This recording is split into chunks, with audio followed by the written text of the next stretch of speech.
My daughter's fiancé tripped me, shattering my arm as I crashed to the floor. While I screamed in pain, he laughed coldly.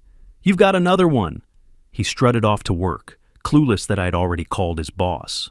30 minutes later, my phone lit up with 78 missed calls from him, begging, "Please, don't do this." Before we continue, please subscribe to the channel and let us know where you were listening in the comments. The toast crumbled between my fingers as Harley snatched it from my hand. "Old man, where's my coffee? I'm running late." His voice cut through the peaceful morning silence like a rusty blade. No greeting, no acknowledgement that this was my kitchen, my house, my breakfast he was disrupting. I steadied myself against the counter, watching him fumble with his wrinkled shirt. The smell of burnt coffee filled the air. He'd left the pot on too long again yesterday. At 68, I'd learned patience, but this man tested every lesson Maria had taught me about keeping peace. "Good morning to you too, Harley." My voice stayed level, despite the irritation building in my chest. "Coffee's in the pot." He grabbed a mug without looking at me, sloshing the dark liquid across my clean countertop. The stains spread like spilled ink on white paper. I'd already wiped these surfaces twice this morning, preparing a proper breakfast while he slept until 7:30. "Got any sugar?" He yanked open 3 cabinet doors before I could answer, leaving each one hanging open like broken wings. "Second shelf, right side." I turned back to the eggs sizzling in my cast iron pan. The same pan Maria used for 37 years of marriage. The same pan that deserved respect, just like everything else in this house. Harley's phone buzzed against the marble. He answered without checking the caller, his mouth already full of the toast he'd stolen from my breakfast. "Yeah, I'll be there in 20 minutes, he mumbled, crumbs falling onto my clean floor. "Tell Johnson the server reports are ready." 20 minutes. In my day, you needed 45 minutes minimum to get downtown during rush hour. But Harley always cut corners, always assumed the world would bend to his schedule.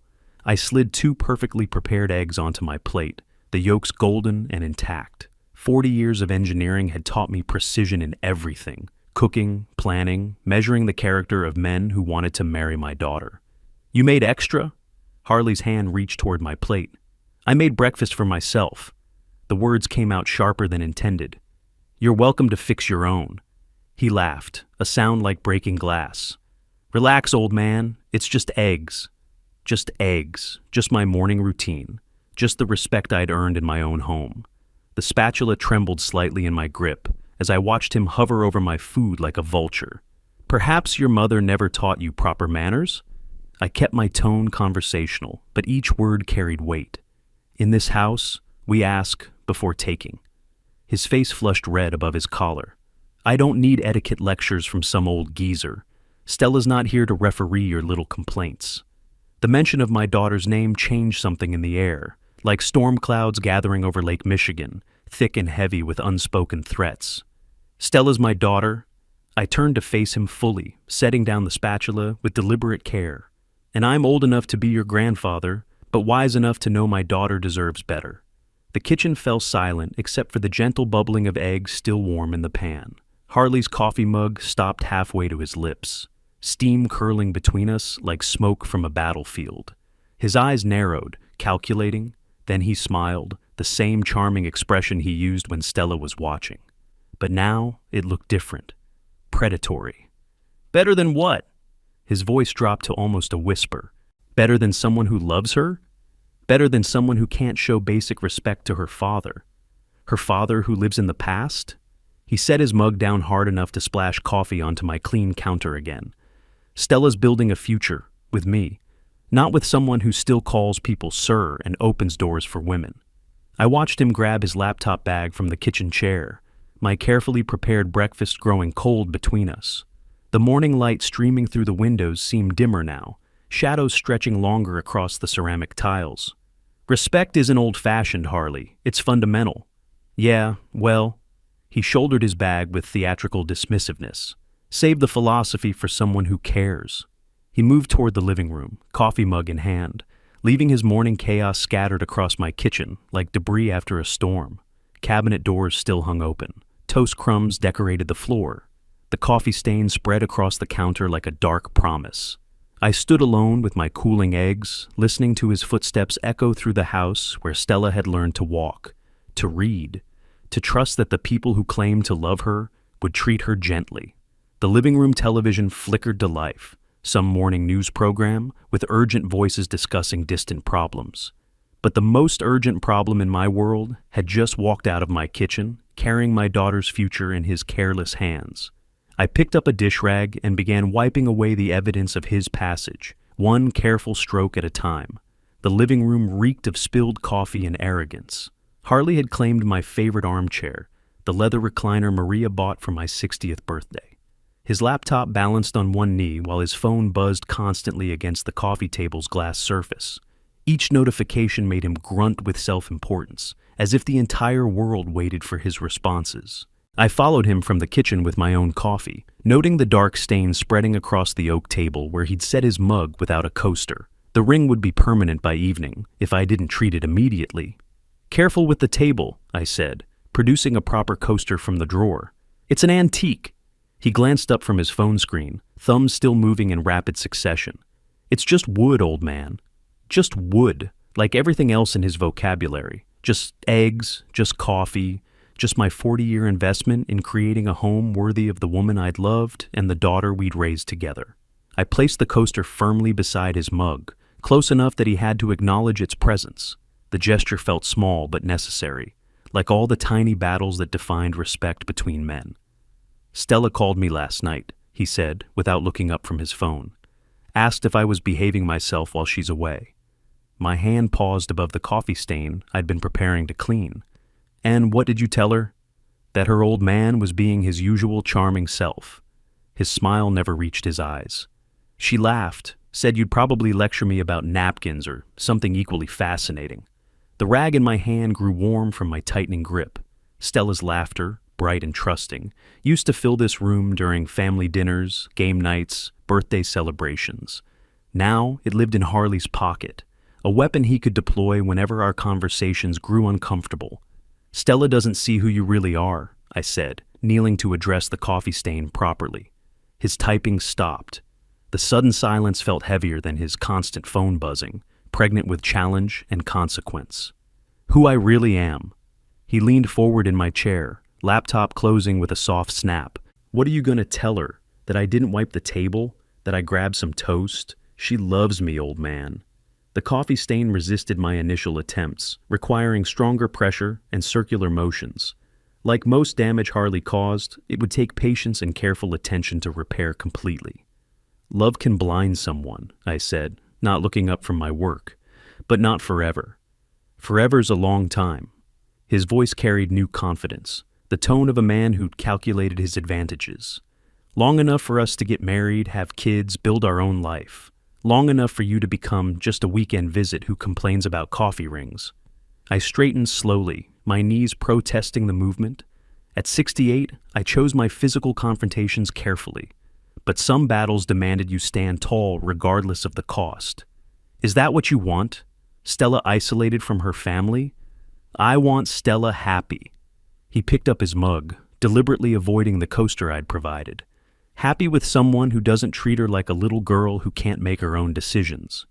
And yet, you're afraid of what she might decide if she saw how you behave when she's not watching." His hand froze with the coffee mug halfway to his lips. For a moment, the mask slipped completely, revealing something cold and calculating beneath his rehearsed charm. "She's not watching now," he said quietly. "Is she?" The implied threat hung between us like smoke from a house fire. I could smell the danger, see the flames beginning to spread, but the structure still appeared solid to anyone driving past on the street. My phone rang from the kitchen counter, cutting through the tension with Stella's ringtone. A silly song she'd programmed years ago that always made me smile. Now it sounded like a lifeline thrown into dark water. "Dad!" Her voice bubbled with excitement when I answered. "How are things? Is Harley behaving himself?" I looked across the living room at her fiancé, who'd returned to his laptop with theatrical indifference. His fingers moved across the keyboard in sharp, aggressive taps, but his attention remained fixed on my response. "Everything's fine, sweetheart." The lie tasted like copper pennies. "How's the conference?" "Exhausting but productive. We're landing 3 new clients this quarter." Her happiness radiated through the phone connection, bright and infectious. I can't wait to tell you everything when I get home Friday. Friday. 4 more days of Harley's presence in my house.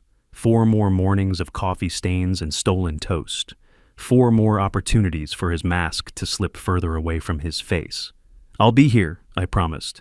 Give Harley my love. Tell him to stop working so hard. I know he's probably buried in laptop reports even during breakfast. I glanced toward the living room, where Harley had arranged himself in a perfect tableau of dedicated work ethic, his expression serious and focused for the benefit of my phone conversation. I'll tell him, I said. After ending the call, I stood in my kitchen doorway, watching this man who would soon have legal claim to my daughter's trust, her finances, her future happiness. He'd returned his attention to the laptop screen, but his posture radiated satisfied confidence. The coffee stain on my table had darkened during our conversation, setting deeper into the wood grain. Some damage, once allowed to spread, became impossible to reverse completely. But I'd spent 40 years solving engineering problems that other people considered impossible, and I'd learned that the most effective solutions often required patience, careful planning, and the right tools applied at precisely the correct moment. The house settled into familiar silence after Harley's departure. His car engine faded down Maple Street, leaving behind the gentle sounds I'd grown to treasure, the grandfather clock's steady rhythm, the coffee maker's final gurgle, the soft creak of floorboards that had supported our family's weight for 32 years. I climbed the stairs to my study, each step deliberate and measured. The morning's confrontation had revealed something important about my daughter's fiancé, something that demanded careful consideration away from the battlefield of kitchen and living room. The study welcomed me with afternoon light filtering through lace curtains Maria had sewn before Stella's birth. My desk sat positioned to catch the best natural illumination, an old engineer's habit that served me well during decades of blueprint review and project planning. Family photographs covered the bookshelf in careful arrangement. Maria's graduation picture from nursing school, radiant at 22. Stella's high school valedictorian speech, her face bright with possibility.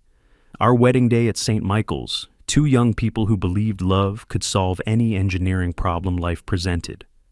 I settled into the leather armchair that faced the window, letting my hands rest on the worn armrests where thousands of hours of thinking had polished the surface smooth. The desk held Stella's wedding planning materials, fabric samples, catering menus, venue photographs spread like blueprints for constructing happiness. "Maria," I said aloud to her photograph, "what would you say? Am I right to worry?" Her smile offered no answers, only the gentle reminder that some questions require time and observation before revealing their solutions. She'd possessed an intuitive understanding of people that complemented my analytical approach. Together, we'd raised a daughter who trusted the world to treat her fairly. The phone rang, cutting through my reflection with familiar urgency. "Dad?"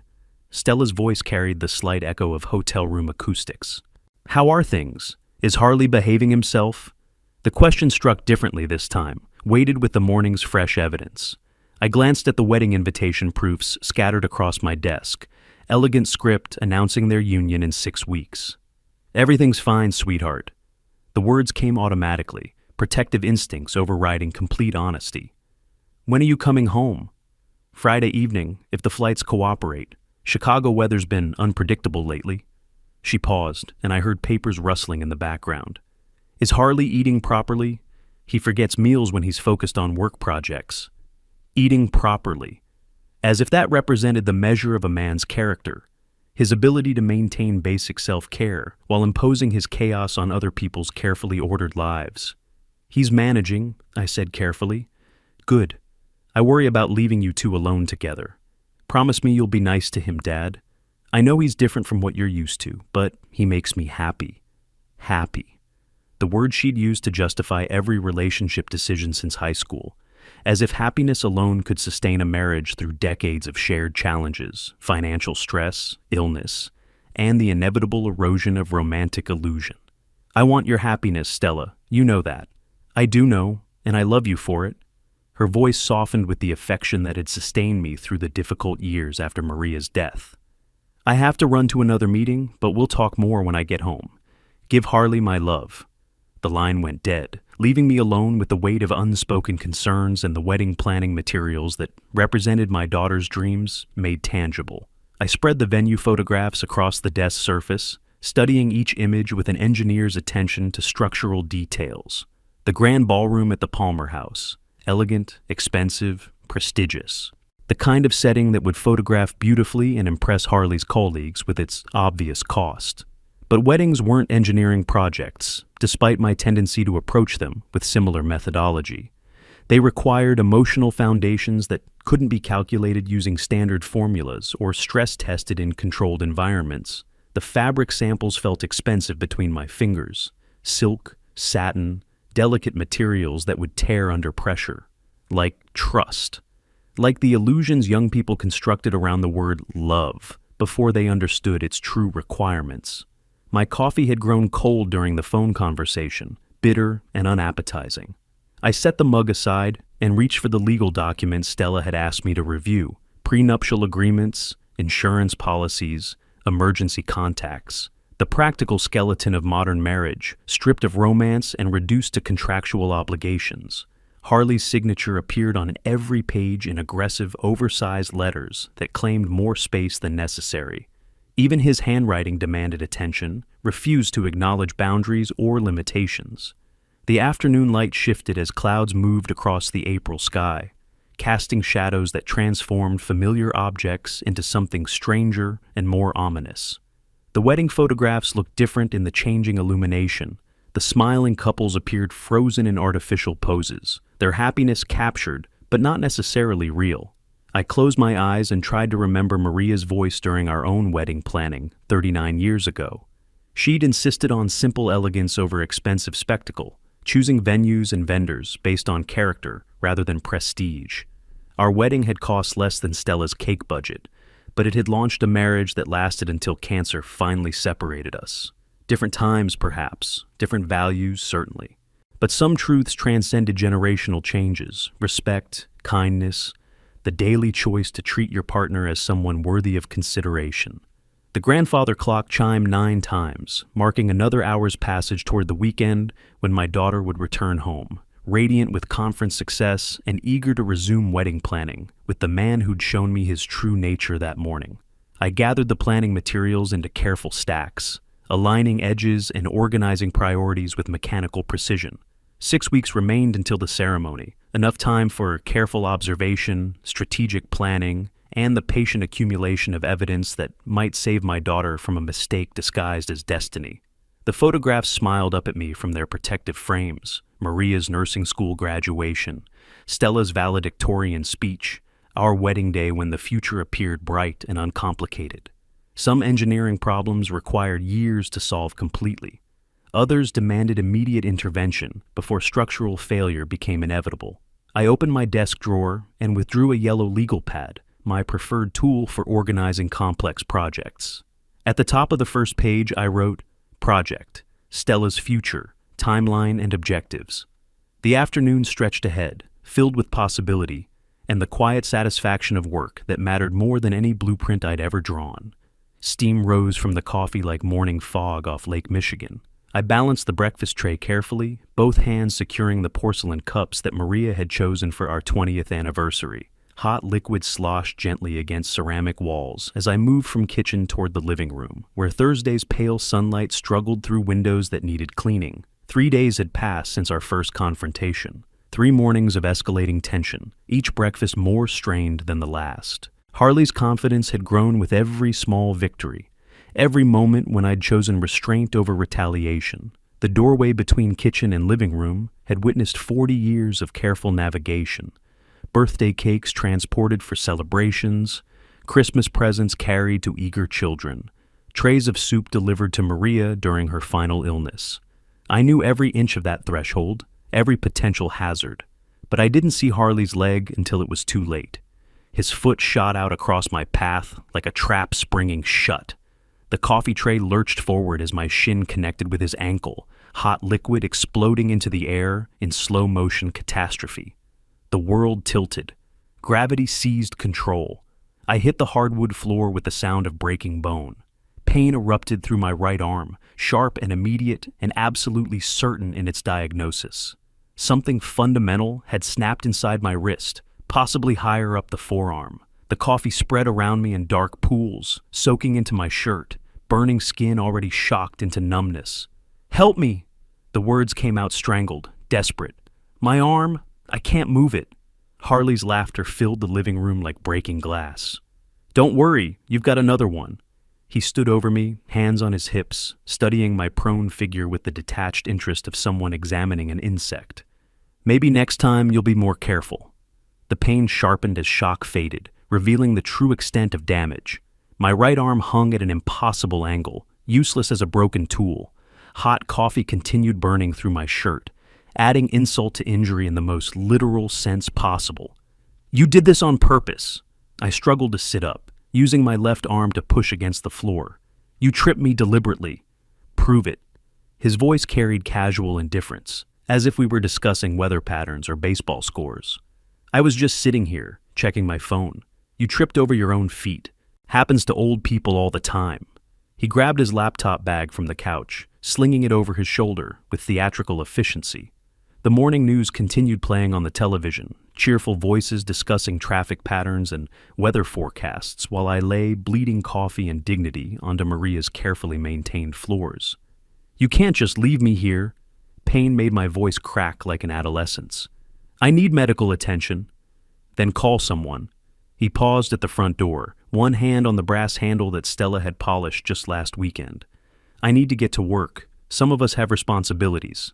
The door closed behind him with gentle finality, leaving me alone with the wreckage of breakfast and the absolute certainty that my daughter's fiancé had just revealed his complete nature. I lay still for several minutes, listening to the grandfather clock measure time in steady increments while my arm throbbed in counterpoint. The coffee had begun to cool, sticky against my skin, but the pain remained fresh and insistent. Slowly, carefully, I maneuvered myself into a sitting position against the wall. The movement sent lightning through my damaged arm, confirming what I already knew. This required immediate professional attention, but more importantly, it required documentation. Using my functional left hand, I retrieved my phone from the coffee table where I'd left it the night before. The screen showed 7:23 a.m., exactly 8 minutes since the accident that would change everything. The security camera I'd installed last year blinked steadily from its corner mount, recording everything for posterity. Harley didn't know about that camera, another engineering precaution that would serve purposes he'd never imagined. I scrolled through my contacts with trembling fingers, past Stella's number, she couldn't know, not yet, past emergency services, too dramatic, until I found what I needed. "Yellow cab," a voice answered on the third ring. "I need transportation to St. Mary's Hospital," I said, keeping my voice steady despite the circumstances. 1247 Maple Street, medical emergency, but I can wait outside. 15 minutes, the dispatcher promised. 15 minutes to gather essential items, document the scene, and begin the careful construction of justice that would protect my daughter from the man who'd just shown his true face. I struggled to my feet, cradling my damaged arm like a broken wing, and began the methodical process of collecting evidence that would matter when the time came for accountability. The coffee stains would remain visible for days, a dark reminder of the morning when everything changed. But coffee stains, unlike broken bones, could be cleaned away once their purpose was served. Some damage, however, would prove permanent. The front door closed behind Harley with the soft click of finality. Silence returned to the house, not the comfortable quiet I'd treasured during retirement, but the hollow emptiness that follows violence. I remained on the living room floor, back against the wall, assessing damage with the methodical precision that 40 years of engineering had trained into my reflexes. My right arm hung useless, the pain now sharp and focused, rather than the initial shocking numbness. Definitely broken, probably the radius bone based on the location and angle. The coffee had cooled against my skin, leaving sticky brown stains across my shirt and pants, like evidence of some domestic crime scene. The security camera continued its quiet recording from the corner mount. Harley's deliberate trip would be preserved in digital clarity, his foot extending across my path, the calculated timing, his expression of cold satisfaction afterward, evidence that could prove intent rather than accident. I needed to move. Sitting here wallowing in pain and anger would accomplish nothing except giving Harley more time to construct his version of events for Stella's inevitable questions. Using my left hand and the wall for support, I pushed myself upright. The movement sent fresh lightning through my damaged arm, but pain had become secondary to purpose. I'd worked through injuries before: a compressed disc in my 30s, a torn rotator cuff at 55. The body could endure remarkable punishment when the mind stayed focused on objectives. My phone showed 4 missed calls from work contacts, people who expected me to be available for consulting projects even in retirement. Later. Everything else could wait until I'd secured medical documentation and begun the careful construction of justice. The taxi would arrive in 10 minutes. That left enough time to gather essentials: identification, insurance cards, wallet, house keys. Simple tasks made complicated by having only one functional arm, but not impossible with proper planning. I climbed the stairs slowly, each step measured and deliberate. The bedroom held everything I needed, organized in the systematic way Maria had always appreciated. She'd understood that efficiency in small matters created space for what truly mattered: family, loyalty, protection of the people you loved. My insurance card sat in its designated slot in my wallet, ready for emergencies I'd hoped never to face. But emergencies like engineering failures required preparation rather than panic. The documentation trail would begin at St. Mary's Hospital and continue until Harley faced consequences for his choices. "He's going to regret this," I said aloud to Maria's photograph on the nightstand. Her smile seemed different now, less peaceful, more knowing, as if she'd anticipated this moment and trusted me to handle it properly. The phone rang, Stella's ringtone. I let it go to voicemail. She couldn't know about this, not yet. Not until I'd gathered enough evidence to make my case irrefutable. Stella's love made her blind to Harley's flaws, but solid documentation would eventually penetrate even the strongest romantic illusions. My keys jangled as I gathered them left-handed from the dresser top. The sound seemed louder than necessary in the morning, quiet, like coins dropping into a collection plate. Payment for services that would be rendered, whether Harley understood the cost or not. Downstairs, the coffee stains had darkened into permanent-looking splotches across the hardwood. I photographed them carefully with my phone, capturing angles that showed the splash pattern and my position when I'd fallen, physical evidence to supplement the security camera footage. The taxi honked outside, 2 sharp blasts that announced my transportation to the next phase of this carefully developing plan. I gathered my essential items into a small bag, moved toward the front door, then paused for one final look at the scene of Harley's miscalculation. The living room appeared normal, except for the coffee stains and the subtle displacement of furniture where I'd fallen. But appearances could deceive. This room had witnessed the moment when protective instincts transformed into strategic planning, when a father's concern became something harder and more focused. The security camera blinked its steady red light, storing evidence that would serve justice better than any immediate confrontation. Patience had always been my strength, in engineering projects that required years of development, in marriage that lasted through decades of challenges, in raising a daughter who deserved better protection than her own judgment currently provided. I locked the front door behind me and walked toward the waiting taxi, my damaged arm cradled against my chest like a broken promise. The driver, a middle-aged woman with kind eyes, helped me into the passenger seat without asking unnecessary questions. "St. Mary's Hospital," she confirmed, pulling away from the curb. "Emergency department," I specified, settling back against vinyl upholstery that smelled of coffee and other people's urgent destinations. The neighborhood passed outside the window, familiar houses where neighbors lived ordinary lives, unaware that justice had begun its slow but inevitable progression just 3 blocks from their morning routines. My phone buzzed with another call from Stella. I let it ring until voicemail claimed it, adding her worried voice to the collection of evidence that would eventually explain why her father had taken such careful, methodical steps to protect her future. The taxi turned onto Michigan Avenue, carrying me toward medical documentation that would begin Harley's accountability for choices he'd thought would remain consequence-free. Some mistakes could be forgiven. Others required payment in full, with interest calculated over time. St. Mary's Hospital Emergency Department hummed with controlled urgency. I checked in at the reception desk, using my left hand to complete paperwork, each signature awkward but legible. The triage nurse, a competent woman in her 40s, assessed my injury with professional efficiency that reminded me of Maria during her nursing years. "How did this happen?" she asked, gently examining my swollen wrist. "I was carrying a coffee tray when someone tripped me deliberately," I said, meeting her eyes directly. "This wasn't an accident." She made careful notes on her chart, documenting my statement with the precision required for potential legal proceedings. Hospital staff understood the importance of accurate records when injuries involved questionable circumstances.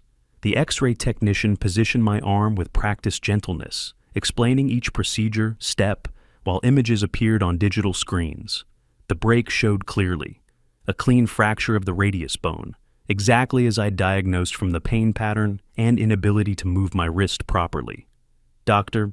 Martinez will see you shortly," the technician said, leading me back to the examination room where I waited with growing satisfaction. Everything was being documented. Every procedure, every statement, every detail that would matter when Stella finally understood the true nature of the man she'd planned to marry. Dr. Martinez arrived 20 minutes later, a capable surgeon who'd probably seen similar injuries hundreds of times. But his interest sharpened when I explained the circumstances surrounding my fall. "Someone deliberately tripped you?" He studied the X-ray images with renewed attention. "That's assault, not an accident." "Clean break of the radius bone," he continued, tracing the fracture line with his pen. "You'll need a cast for 6 weeks minimum. The bone should heal properly with immobilization and time." 6 weeks. Exactly the timeline until Stella's wedding, if the wedding still happened after she learned what kind of man Harley truly was. "Doctor, I need this incident thoroughly documented," I said as he prepared casting materials. "My daughter's engaged to the person who caused this injury. She doesn't know his true character yet." Dr. Martinez paused in his preparation, meeting my gaze with professional understanding. "We'll document everything completely. Make sure to report this to police if you choose to pursue charges." The casting process required 30 minutes of careful application. Layers of padding and plaster that would protect my healing bone while serving as visible evidence of Harley's cruelty. The white cast extended from knuckles to mid-forearm, impossible to ignore or explain away. "Follow up in 2 weeks," Dr. Martinez instructed, handing me a folder of discharge papers. "Keep the arm elevated when possible. Don't lift anything heavier than a coffee cup with that hand." Coffee cup. The irony would have been amusing under different circumstances. I thanked him and gathered my documentation, medical records, X-ray reports, insurance forms that created an official paper trail linking Harley's name to my injury through the incident report I'd insisted they file. The business office required additional paperwork, more signatures, more opportunities to document the circumstances surrounding my fall. Each form asked similar questions, creating multiple official records of Harley's deliberate action and my resulting injury. My phone showed 6 missed calls from Stella and 2 voicemails. Her worry was probably escalating, but I couldn't speak with her until the foundation was properly established. She needed to see evidence before hearing explanations that might sound like an elderly father's paranoid suspicions. The taxi ride home provided time for strategic planning. The cast would raise immediate questions when Stella returned Friday evening. She'd demand explanations, call Harley for his version of events, probably assume her father had simply gotten clumsy in his old age. But I'd have medical records, professional documentation, security camera footage, a paper trail that would establish pattern and intent rather than isolated accident. The house welcomed me back with familiar scents and sounds, though the coffee stains in the living room had darkened during my absence.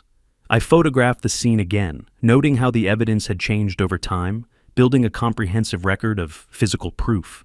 My phone rang. Stella again. This time I answered, keeping my voice steady despite exhaustion and pain medication beginning to take effect. "Dad, you haven't been answering your phone. I was getting worried." "Sorry, sweetheart. I had to run some errands this morning." The lie tasted bitter, but truth required proper timing and context. "How's the conference going?" "Busy but productive. We should close the Henderson deal by Friday." Her voice carried excitement and professional pride. "Is everything okay there? You sound tired." "Just the usual activities. Nothing for you to worry about." "And Harley? Has he been behaving himself?" I looked down at my cast, still damp from the application process, and felt something cold and determined settle into place where fatherly concern had lived. "Harley's been very revealing," I said carefully. We'll have lots to discuss when you get home. After ending the call, I settled into my study with the legal pad I'd started earlier in the week. Project Stella's future now had concrete objectives and measurable milestones. The afternoon light slanted through windows Maria had chosen for their eastern exposure, illuminating documents that would protect our daughter from a mistake disguised as love. Some engineering projects required years of patient development. Others demanded immediate implementation before structural failures became catastrophic. I picked up my pen with my left hand and began writing the detailed timeline that would save Stella's future, one carefully documented step at a time. Hospital parking lot asphalt radiated heat waves despite April's mild temperature. I settled onto a bench outside the emergency department, my discharge papers crisp in their manila folder, cast still damp from final adjustments. The pain medication created a slight haze around sharp edges, but my mind remained focused on the next critical phase of protecting Stella's future. Clement Dixon's business card lived in my wallet behind my driver's license, a placement that honored 43 years of friendship that began during our engineering program at Northwestern. He'd built Dixon Technologies from a basement startup into Chicago's third-largest IT consulting firm, maintaining ethical standards that made him wealthy and respected. More importantly, he'd remained loyal to old friends. My phone felt awkward in my left hand as I scrolled through contacts, finding Clement's direct office line rather than his main reception number. This conversation required privacy and immediate access, not corporate gatekeepers who might delay urgent matters. The call connected on the second ring. Clement Dixon speaking? His voice carried the authority of someone accustomed to making decisions that affected hundreds of employees and millions in revenue. Clement, it's Alonzo Burns. I shifted the phone to a more comfortable position against my ear. I hope I'm not interrupting anything important. Alonzo, never too busy for an old friend. His tone warmed immediately, the professional edge softening into genuine affection. How are you? It's been too long since our last lunch. I have a problem with my daughter's fiancé, I said, dispensing with social pleasantries that would only delay necessary action. Something happened this morning that you need to know about. The silence stretched several seconds before Clement responded, his voice shifting back toward business mode. What happened, old friend? He tripped me deliberately while I was carrying breakfast. The words came out steady despite the morning's trauma still fresh in my memory. Broke my arm. When I asked for help, he laughed and said, I have another one. Sweet mother? Clement caught himself, professional habits moderating his language even during personal conversations. Are you serious? Someone actually did that? I'm calling from the hospital parking lot. Fresh cast, medical documentation, the complete paper trail. I held my right arm slightly elevated, as Dr. Martinez had instructed. The man who hurt me is named Harley Ramos. Another pause, longer this time, filled with the sound of Clement's sharp intake of breath. Harley Ramos works for me, he said quietly. He's one of my IT managers. Has been for 18 months. I thought you might know him. Despite the pain medication, satisfaction spread through my chest like warmth from good whiskey. That's why I called you instead of just filing police reports. Alonzo, I am so sorry. This is... Clement's voice carried genuine distress mixed with executive decisiveness. Thank you for telling me. I'll handle this immediately. He doesn't know we're friends, I added, providing tactical information that would prove useful. Stella's never mentioned our connection, and I've never brought it up during his visits. Good, that gives me operational advantage. Papers rustled in the background, as Clement apparently reached for planning materials. What else do I need to know? He's living in my house temporarily while his apartment undergoes renovation. Stella's away on business until Friday. He feels comfortable showing his true nature when she's not around to witness it. Understood. Leave this with me, old friend. Some problems require immediate corporate solutions. The call ended with mutual understanding. No explicit discussion of revenge or retaliation. Just the natural consequences of poor character choices meeting ethical business standards. I remained on the bench for several minutes, watching ambulances arrive and depart, while afternoon sunlight created shadows that shifted across concrete like time-lapse footage of inevitable change. The pain in my arm had become manageable, secondary to the satisfaction of knowing that proper channels were now engaged. Engineering had taught me that Complex problems often required leverage applied at precisely calculated points, creating cascading effects that solved multiple issues simultaneously. Harley had no idea that his morning cruelty would cost him far more than temporary satisfaction. Some mistakes carried interest rates that compounded rapidly when ethical people controlled the financial mechanisms. My phone buzzed with a text message from Stella. "Love you, Dad. See you tomorrow evening." Tomorrow evening, she would return to find her world fundamentally changed, not through her father's arbitrary interference, but through the natural consequences of trusting someone whose character couldn't withstand professional scrutiny. I gathered my medical paperwork and walked toward the taxi stand, anticipating the next phase of justice unfolding in corporate offices, where decisions carried weight beyond personal satisfaction. The afternoon stretched ahead, filled with possibility, and the quiet confidence that comes from applying proper engineering principles to human problems that demanded structural solutions. My phone rang at exactly 1:30. I answered on the first ring, recognizing Clement's number and anticipating the report that would either confirm or complicate my strategic planning. "It's done." Clement's voice carried professional satisfaction mixed with personal loyalty. "Harley Ramos no longer works for Dixon Technologies." I settled deeper into my study chair, balancing the phone against my left shoulder while reaching for the legal pad where I'd been documenting the day's progress. "Tell me everything," I said. I spent 2 hours after our call reviewing his employment file and preparing termination documentation. Nothing dramatic, just standard corporate procedures for employee misconduct. Clement's tone suggested he'd handled similar situations before, though probably not involving personal friends. When he arrived back from lunch, I called him to my office. The mental image formed clearly. Harley entering his boss's corner office, probably expecting routine project discussions or performance reviews. Confident, unsuspecting, still riding the morning's cruel satisfaction. "He walked in casual as you please," Clement continued. "Asked if we were discussing the Henderson account timeline. I let him sit down, get comfortable, then delivered the news directly. What exactly did you say?" "Harley, you're terminated. Immediately. Effective as of this conversation." Clement's voice carried echoes of the executive authority he'd used hours earlier. His face went completely white. Took him 30 seconds to find words. I could picture Harley's expression, shock transforming into panic as the implications registered, his comfortable world dissolving in the time it took to speak one professional sentence. "What did he say?" "What? Why? I didn't do anything."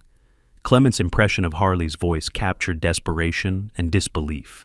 Started babbling about his work performance, client satisfaction, project deadlines, everything except the actual reason for termination. And then, I explained that my company doesn't employ people who break elderly people's arms for entertainment. Told him the decision was final and non-negotiable. Papers rustled as Clement apparently consulted notes from the meeting. His panic turned to calculation very quickly, started asking who told me, demanding details, trying to construct some defense. The transformation would have been fascinating to observe, professional mask slipping away to reveal the same cruel indifference he'd shown me that morning. Except now, Clement controlled the power dynamics rather than vulnerable elderly men carrying breakfast trays. How did it end? Security escort to his desk, 5 minutes to collect the personal items, then out the building permanently. Standard protocol for terminated employees, but he seemed particularly shocked by the efficiency. Clement's satisfaction was audible. 20 minutes from office arrival to sidewalk departure. Did he say anything about me specifically? Kept asking who told me about the incident, but I maintained professional confidentiality. Let him wonder about information sources and connection patterns. Clement paused, then added, "He mentioned your name several times, though. Definitely suspects you were involved somehow." Perfect. Harley's suspicions would create the exact psychological pressure needed for the next phase of justice.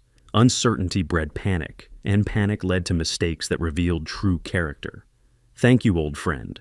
Justice has been served." "My pleasure, Alonzo." Some people mistake kindness for weakness, professionalism for vulnerability. They need education about real-world consequences.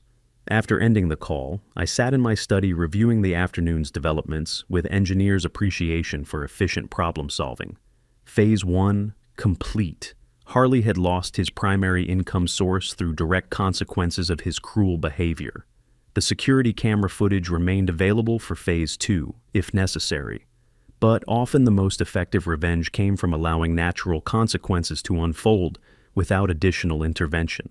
My phone immediately began ringing again. Harley's number. I smiled and declined the call, then activated silent mode to eliminate distractions. Strategic silence would amplify his panic far more effectively than any conversation could accomplish. The afternoon light slanted through study windows at precisely the angle Maria had loved during her final illness. When positioning her chair for optimal reading, comfort had mattered more than anything corporate executives might discuss in distant office buildings. Some problems solved themselves once proper leverage was applied at calculated pressure points. Engineering principles worked equally well for structural failures and character defects that couldn't withstand professional scrutiny. The grandfather clock chimed twice, marking another hour's progress toward Stella's Friday return, and the explanations that would protect her future from mistakes disguised as love. The calls started immediately. Before I could set my phone down after Clement's satisfying report, Harley's number appeared on the screen with urgent insistence. I watched it ring through to voicemail, then ring again within seconds, and again. By 3 o'clock, my phone displayed 17 missed calls and climbing. The voicemail indicator blinked red like an emergency beacon, accumulating desperate messages I had no intention of hearing until the psychological pressure reached optimal levels. I made coffee one-handed, a challenging process that required patience and adaptation, skills that apparently differed significantly from Harley's approach to problem-solving. The cast made simple tasks complicated, but determination and proper technique could overcome most obstacles. My phone vibrated against the kitchen counter. Text message. "Answer me. I need to talk to you." Then another. "This is important. Pick up your phone." And another. "I know you're there. Answer." The progression revealed everything about Harley's character that Stella had never witnessed. Demanding, entitled, incapable of accepting that other people might control timing and responses to his urgent needs. I carried my coffee to the living room, stepping carefully around the coffee stains that had darkened into permanent evidence of the morning's assault. The security camera blinked steadily from its corner mount, storing digital proof that would support whatever legal actions might become necessary. The phone rang again, 43rd call. I silenced the device completely and settled into my recliner with the afternoon paper, reading local news while Harley's panic escalated in the corporate parking lots and coffee shops around Chicago. By 4 o'clock, the text messages had evolved from demands to bargaining. "Please call me back. We need to discuss this situation. I'm sure there's been some misunderstanding. Let me explain. Your daughter loves me. Don't destroy her happiness over a simple accident." Simple accident? The phrase that revealed how thoroughly he misunderstood the nature of evidence and documentation, consequences and accountability. Engineers' minds didn't accept convenient explanations when physical proof contradicted convenient narratives. At 4:30, desperation had replaced bargaining. "I'll apologize. Just call me back. This isn't fair. You're ruining my life. Stella will never forgive you for this." The final message arrived at 5:15. "I know what you did. This isn't over." Threats. The last resort of people who had exhausted rational options and discovered that emotional manipulation carried no weight against methodical planning and proper documentation. I reviewed the voicemail count. 78 messages in less than 4 hours. A digital record of psychological collapse that would supplement the morning's physical evidence if additional proof became necessary. The front door remained locked, security system activated, all windows latched. Harley's desperation might escalate toward physical confrontation, but my house had withstood worse storms than unemployed IT managers having tantrums about natural consequences. Maria's photograph smiled from the mantelpiece, surrounded by family memories and wedding planning materials that would require careful revision after Stella learned the truth about her fiancé's character.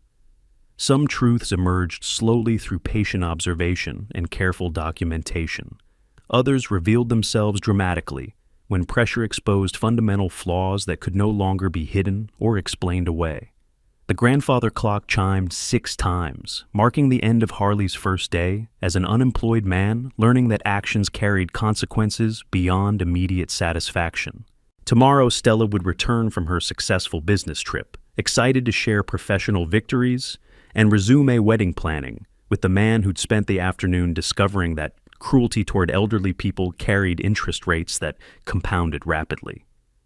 I gathered my medical documentation and placed it in the desk drawer beside the legal pad, containing detailed timelines and objective records. Evidence organized and accessible for whatever conversations Friday evening might require.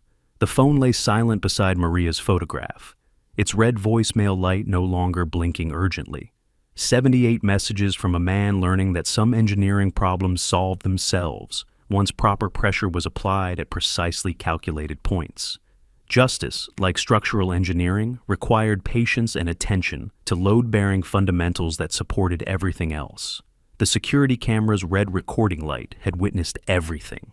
I climbed the stairs to my home office at 5:30, my cast making the banister essential for balance. The computer setup that controlled our surveillance system occupied the corner desk where I'd spent countless retirement hours organizing digital photos and managing household files. Technology had always served me well during 4 decades of engineering projects. Tonight, it would serve justice. The security software opened with familiar ease, despite my left-hand navigation through menus designed for two-handed operation. Camera feeds from 6 different angles filled the monitor. Front door, backyard, living room, kitchen, basement, garage, all recording continuously to hard drives with 2-week storage capacity. Thursday, April 17th, 7:15 a.m., the timestamp I needed. I scrolled backward through digital hours, watching morning sunlight creep across empty rooms in reverse motion until I found the moment that changed everything. There, Harley's foot extending deliberately across my path.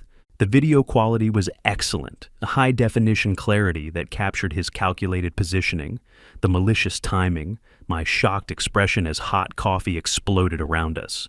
No ambiguity, no room for alternative explanations. His laughter echoed from computer speakers as I fell, the sound even crueler in digital replay than it had been during the actual assault. "There it is," I said aloud to the empty office. "Clear evidence."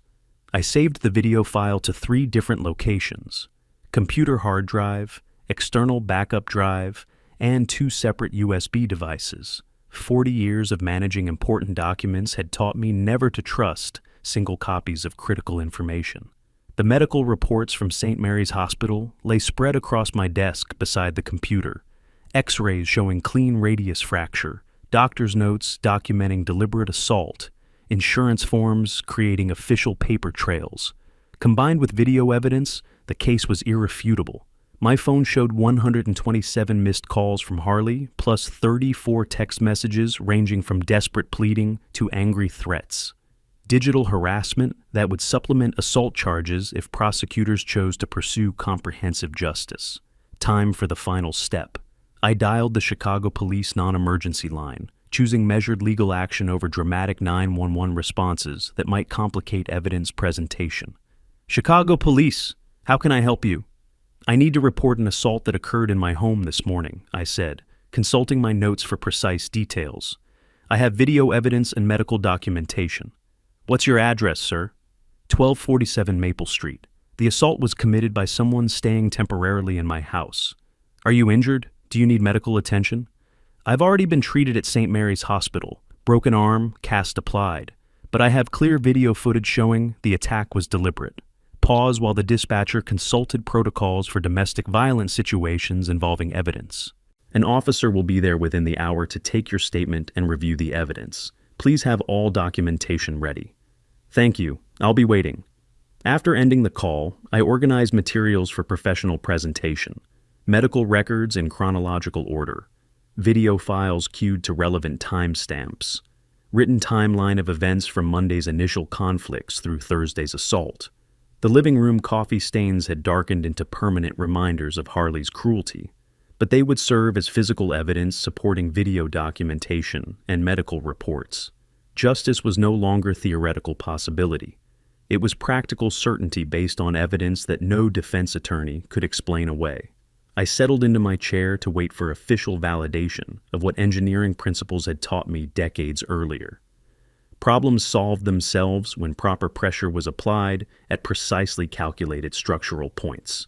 The grandfather clock chimed 7 times, marking another step toward accountability that would protect my daughter from mistakes disguised as love. Blue uniforms filled my living room like punctuation marks in an unfinished sentence. Officers Rodriguez and Chen had spent 30 minutes reviewing evidence with professional thoroughness, watching security footage 3 times, examining medical documentation, photographing coffee stains that corroborated video timeline. Their questions were methodical, designed to establish legal foundation for charges that would survive courtroom scrutiny. "This is clearly intentional assault," Officer Rodriguez concluded, closing her notebook. "Video evidence removes any question about accidental contact." "The medical reports confirm significant injury," Officer Chen added, studying Dr. Martinez's documentation. "Broken bones from deliberate tripping constitute assault causing bodily harm." We'd positioned ourselves strategically in the living room, officers near the front entrance, myself in my recliner, with evidence materials within reach. The security camera continued recording, creating additional documentation of official police response. Keys jingled outside the front door at 7:45. Harley's exhausted footsteps echoed through the entryway, followed by the sound of his laptop bag hitting the floor with defeated finality. He'd probably spent hours at coffee shops and libraries, using free Wi-Fi to search job websites and draft desperate emails to former colleagues. "What the—" His voice died as he rounded the corner into the living room. 2 police officers. Evidence spread across coffee tables, his temporary landlord sitting calmly with fresh cast prominently displayed. The color drained from his face like water from a broken pipe. "Harley Ramos?" Officer Rodriguez stood, hand resting casually on her radio. "You're under arrest for assault causing bodily harm." "No, wait." Panic elevated his voice to almost feminine pitch. "There's been some mistake. This isn't—" "Sir, please place your hands behind your back," Officer Chen interrupted, producing handcuffs with practiced efficiency. "Please don't do this." Tears started flowing, genuine terror replacing the morning's cruel confidence. "It was an accident. Tell them, Alonzo. Tell them it was just an accident." I met his desperate gaze with calm satisfaction. "The video shows otherwise, Harley." His knees buckled slightly as the implications registered. Video evidence, professional documentation. His word against objective proof that couldn't be argued or explained away. "You have the right to remain silent," Officer Rodriguez began, her voice carrying the authority of legal process that transformed personal conflicts into criminal justice matters. "Anything you say can and will be used against you in a court of law." Harley's sobbing intensified as handcuffs clicked into place. The same hands that had grabbed my breakfast toast now restrained behind his back, held by metal restraints that represented accountability he'd never anticipated. "You have the right to an attorney," Officer Chen continued the Miranda recitation while guiding Harley toward the front door. "If you cannot afford an attorney, one will be appointed for you." "Stella will never forgive you for this," he screamed over his shoulder, desperation making his voice crack like breaking glass. "You're destroying her happiness." "I'm protecting her future," I replied quietly. The front door closed with gentle finality, cutting off his protests and leaving my house peaceful for the first time since Monday morning. Through the window, I watched police car taillights disappear down Maple Street, carrying justice toward processing facilities where booking procedures would complete the natural consequences of deliberate cruelty. The security camera blinked steadily from its corner mount, recording the aftermath of strategic planning that had protected family while serving justice through proper legal channels. Tomorrow, Stella would return from her successful conference to discover that her father's engineering approach to human problems had solved structural failures before they became catastrophic. Some solutions required years of patient development. Others crystallized immediately when evidence met accountability in environments designed for justice rather than personal satisfaction. Airport arrivals buzzed with Friday evening energy. I waited near baggage claim carousel 7, my cast drawing occasional curious glances from travelers navigating their own homecoming rituals. Stella's flight had landed 20 minutes early, Chicago weather cooperating for once with carefully planned family conversations. Her familiar laugh carried across crowded corridors before I spotted her, wheeling professional luggage toward our meeting point. Conference success radiated from her confident stride and bright expression, the look of someone who'd exceeded business objectives and earned respect from industry colleagues. Then she saw my cast. "Dad!" Her voice rose with immediate concern as she rushed forward, abandoning luggage protocol for parental emergency assessment. "What happened to your arm?" "Your fiancé showed his true face," I said simply, letting her process initial shock while we gathered her bags. "Harley did this?" Confusion mixed with disbelief in her voice. "How? When? Why didn't you call me?" "I'll explain everything at home, properly." I guided her toward the parking structure, noting how her business confidence wavered when personal foundations shifted unexpectedly. Some conversations require privacy and time. The drive home passed in relative silence, Stella respecting my promise of complete explanation, while her mind probably constructed scenarios that couldn't quite capture the morning's calculated cruelty. I kept details minimal until we could settle comfortably for difficult truths that would reshape her understanding of the man she'd planned to marry. Our kitchen welcomed us with familiar scents of coffee and the subtle evidence of normal life continuing despite dramatic interruptions. I prepared tea with one-handed efficiency, while Stella arranged herself at the table where countless family conversations had resolved problems through patience and honest communication. "Tell me everything," she said, wrapping both hands around her warm mug like an anchor against approaching storms. Thursday morning, Harley deliberately tripped me while I was carrying breakfast. The words came out steady, supported by documentation and video evidence that removed emotional interpretation. "Broke my arm. When I asked for help, he laughed and said, 'I have another one.'" Her face went pale. "He laughed?" "It's all recorded on our security camera. Medical reports confirmed the injury was caused by deliberate assault." I spread hospital documentation across the table. X-rays, doctor's notes, insurance forms that created official records. "Harley was arrested yesterday evening." "Arrested?" Her voice barely rose above whisper level. "For hurting you?" "Assault causing bodily harm. He also lost his job. Turns out Clement Dixon is an old friend who doesn't employ people who break elderly men's arms for entertainment." Tears started flowing as implications registered. Not just the physical assault, but the revelation that she'd been planning marriage to someone capable of cruelty toward vulnerable family members. "I'm so sorry, Dad. I never imagined he could—" Her voice broke with genuine anguish. "You tried to warn me. I tried to protect you. There's a difference." I reached across the table with my good hand, covering her trembling fingers. Love makes us blind to character flaws that become obvious under pressure. We sat quietly while she processed everything. Lost dreams, shattered illusions, gratitude for protection she hadn't known she needed. The security footage would remain available if legal proceedings required family testimony, but the emotional healing started with truth, told gently by someone who had earned the right to offer difficult wisdom. "Thank you," she said finally, meeting my eyes with mature understanding that replaced romantic naivety. "You saved me from a terrible mistake. It's my job to protect you, always has been, always will be. Even when I'm too stubborn to listen? Especially then?" The evening stretched ahead, filled with practical conversations about canceled wedding plans and emotional support for dreams that required fundamental revision. But also hope for better relationships built on character rather than charm, genuine kindness rather than performed affection. Maria's photograph smiled from the counter, surrounded by family memories that would continue growing despite temporary setbacks caused by poor judgment and misplaced trust.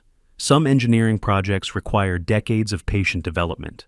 Others crystallized immediately when pressure revealed structural flaws that couldn't support long-term stability. Family, like well-designed buildings, endured through proper foundation work and attention to load-bearing elements that supported everything else. If you liked this story, please like this video, subscribe to the channel, and share your impressions of this story in the comments. To listen to the next story, click on the box on the left. Thank you for watching.